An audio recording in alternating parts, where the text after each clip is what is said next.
Hello बच्चों, प्रश्न दिया गया है सामान्य ताप व दाब पर वायु के परावैद्युतांक का मान है और यहाँ पे हमें चार विकल्प जो है दिया गया है, जिसमें ए है 0, बी 1, सी 1 से तनिक अधिक और डी दिया गया है 1 से तनिक कम। तो हम लोग इस प्रश्न का यहाँ पे उत्तर देंगे, लेकिन उससे पहले हम लोग यहाँ पे मुख्य अवधारणा देखेंगे जिसके आधार पे प्रश्न का उत्तर देंगे। तो मुख्य अवधारणा के अंतर्गत हम लोग यहाँ पे अध्ययन करेंगे कि परावैद्युतांक जो है वह क्या होता है। परावैद्युतांक को हम लोग यहाँ पे आपेक्षिक विद्युतशीलता भी कहते हैं किसी माध्यम के लिए। तो देखिए हमारे पास परावैद्युतांक क्या हो जाएगा। परावैद्युतांक को हम लोग यहाँ पे सूत्र के रूप में देखेंगे, ठीक है। तो किसी माध्यम का जो परावैद्युतांक होगा उस माध्यम की विद्युतशीलता और वायु या निर्वात की विद्युतशीलता के अनुपात के तुल्य होता है। तो परावैद्युतांक को हम लोग यहाँ पे K से दर्शा देते हैं। तो ये क्या हो जाएगा, माध्यम की जो विद्युतशीलता है उसे अगर हम लोग यहाँ पे एप्सिलॉन के रूप में दर्शा दें और वायु या निर्वात की जो विद्युतशीलता है, ठीक है, उसे अगर एप्सिलॉन नॉट के रूप में दर्शा दें तो ये हमारा जो अनुपात होता है वह क्या हो जाता है, परावैद्युतांक होता है। तो ये हमारे पास क्या हो गया, माध्यम की विद्युतशीलता हो जाएगी, ठीक है। ये क्या हो जाएगा, माध्यम की विद्युतशीलता हो जाएगी हमारे पास में।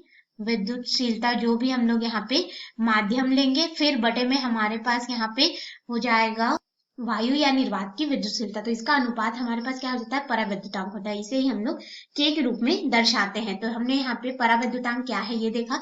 तो कुछ पदार्थों के यहाँ पे परावैद्युतांक देख लेते हैं। जैसे कि परावैद्युतांक अगर हम लोग यहाँ पे धातु के लिए देखें तो धातु के लिए परावैद्युतांक का मान जो है वो अनंत होता है और प्रत्येक पदार्थ का जो परावैद्युतांक होता है वह 1 से अधिक होता है, 1 से कम कभी भी नहीं होगा, ठीक है। 1 से कम जो है हमारे पास किसी भी परावैद्युतांक के को अगर हम लोग देखें तो यह 1 से कम जो है किसी भी के लिए नहीं होगा। तो ये जो हमारा संबंध बनेगा वो क्या होगा, गलत है, यह नहीं हो सकता किसी भी पदार्थ के लिए। तो अब इसके अनुसार हम लोग अपने मुख्य प्रश्न में आएंगे। तो मुख्य प्रश्न में हमें बोला गया है कि सामान्य ताप व दाब पर वायु के परावैद्युतांक का मान कितना होगा, ठीक है।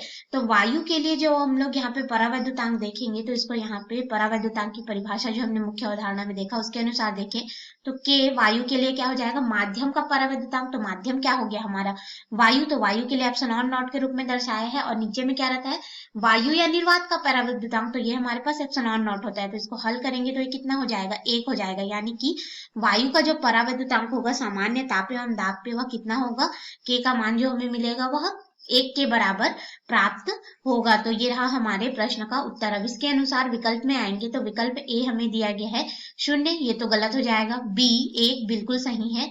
सी 1 से तनिक अधिक, तो अधिक हमें नहीं मिल रहा है, हमें 1 के बराबर ही मिल रहा है, तो सी भी यहाँ पे गलत होगा। डी 1 से तनिक कम, तो कम तो कभी होगा नहीं, तो ये तो गलत है। यानी कि हमारा सही विकल्प जो है वह बी विकल्प होगा। आशा है आपको इस प्रश्न का उत्तर समझ में आया होगा। धन्यवाद।